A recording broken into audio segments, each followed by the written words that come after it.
ನಮಸ್ಕಾರ ಗೆಳೆಯರೆ, ನಾವು ಇವತ್ತು ಸಾಮಾನ್ಯ ಜ್ಞಾನದ ಪ್ರಮುಖ ಪ್ರಶ್ನೋತ್ತರ ಬಗ್ಗೆ ಚರ್ಚಿಸುತ್ತಿದ್ದೇವೆ. ಈ ಪ್ರಶ್ನೆಗಳ ಉತ್ತರ ನಿಮಗೆ ಗೊತ್ತಿದ್ದರೆ ಕಮೆಂಟ್ ಮಾಡಿ ತಿಳಿಸಿ ಮತ್ತು ವಿಡಿಯೋವನ್ನು ಕೊನೆವರೆಗೆ ನೋಡಿ. ಪ್ರಶ್ನೆ: ಘನರೂಪದಲ್ಲಿರುವಾಗ ಯಾವ ಅನಿಲವನ್ನು ಡ್ರೈ ಐಸ್ ಎಂದು ಕರೆಯಲಾಗುತ್ತದೆ? ಆಪ್ಷನ್ ಎ ಆಮ್ಲಜನಕ, ಬಿ ಸಾರಜನಕ, ಸಿ ಕಾರ್ಬನ್ ಡೈ ಆಕ್ಸೈಡ್, ಡಿ ಹೈಡ್ರೋಜನ್.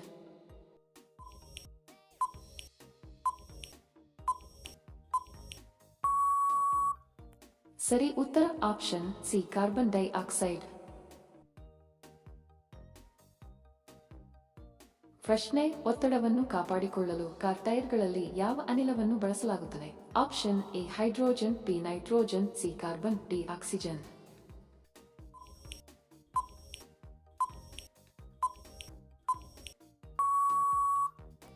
ಸರಿ ಉತ್ತರ ಆಪ್ಷನ್ ಬಿ ನೈಟ್ರೋಜನ್.